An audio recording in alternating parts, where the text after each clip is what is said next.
This week on C Plus News Time, Catastrophe gets renewed, Ben Stiller and Brad Pitt are bros, and The Daily Show has some multi-platform plans for the national conventions. I've never been too into politics. That's where Captain Hairpiece and the real-life Snow Woman are going head-to-head, right? Right? See, you don't even know. Let's learn together on this C Plus News Time. It's C Plus News Time. Delivering to you the news you didn't know about, the news you didn't care about, and the news you didn't know you cared about. With host, Chad White. Now, here's that host, Chad White.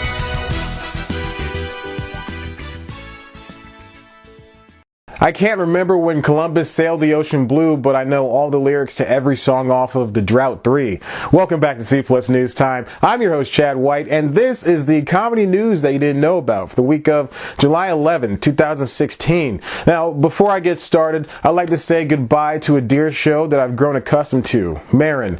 The show began on ISC 4 years ago and ended a fine run this past Wednesday. Marin wasn't too good of an actor in the beginning, but he got better, as did the show, and this most recent season even veered from his real life.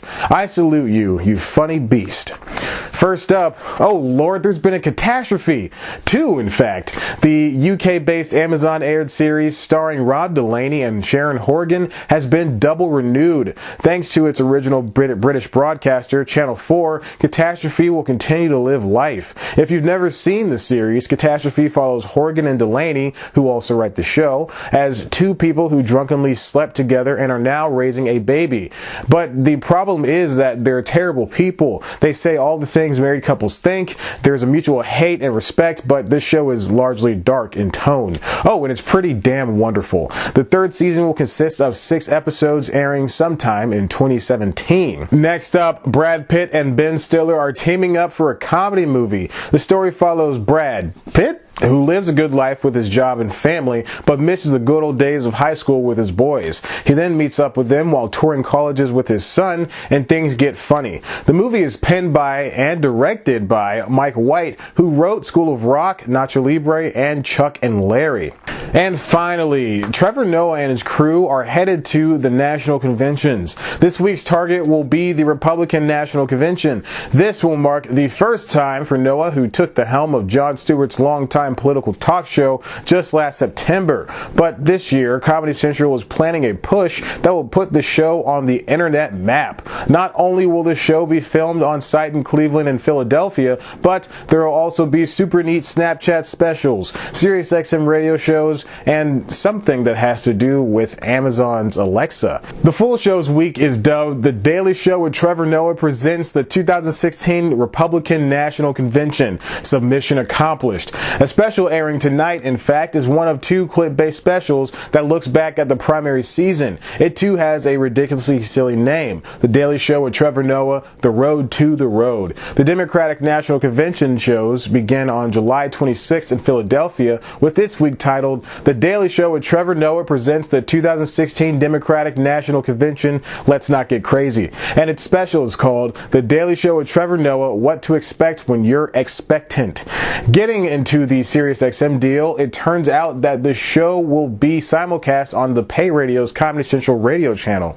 To add to that, Amazon's Alexa, that big black thing in your kitchen, not a race joke, will have the show send out flash briefings to its device. Snapchat will receive the aptly titled 3-part special, The Daily Show Convention Covers 2016 Democalypse Now. Said special will feature short-form episodes featuring Noah and his correspondent angels. That's not all, guys. Comedy Central will have a huge on-site presence with a large carnival-like attraction. There will be games for all ages, a slideshow, fun mirrors with hairstyles and pantsuits, a huge graffiti wall, whack-a-mole with pundits, and more. With this being the first year since Stewart's departure, Noah and friends are heading balls deep in the convention schedule. This could easily be a freakout due to lower ratings. You see, people don't like change, but the show isn't that all different. But but it could also be trying to attract a crowd the show hasn't caught in decades. The millennials, those young, spry, ADD-addled people that spend most of their time swiping right and Pokemon Going are a hot target. This Snapchat thing, which has become more prominent on Comedy Central since the 2015 Emmy push, is an absurd but imaginative way to attract viewers. These quick snaps of moments in time are big ways to guide in an audience. They're real, largely unedited, and can be funnier than a repeating loop of 6 seconds. Speaking to the AV Club about the conventions, correspondent Roy Wood Jr. said, "This is one of the first conventions that I can think of where it will probably be as interesting outside the building as it is inside the building. This is doubly true as there are news reports of tighter security than usual are scheduled for the RNC."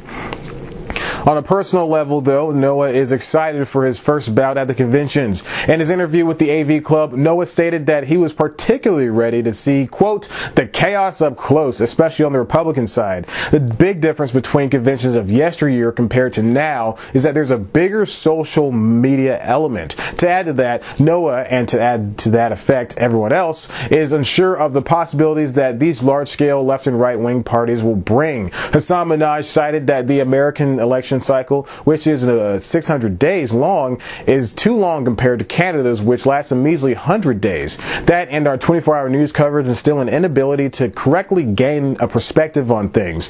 When asked if his show could bring any amount of social change, Noah responded with, "I do not think any one show in isolation can do it.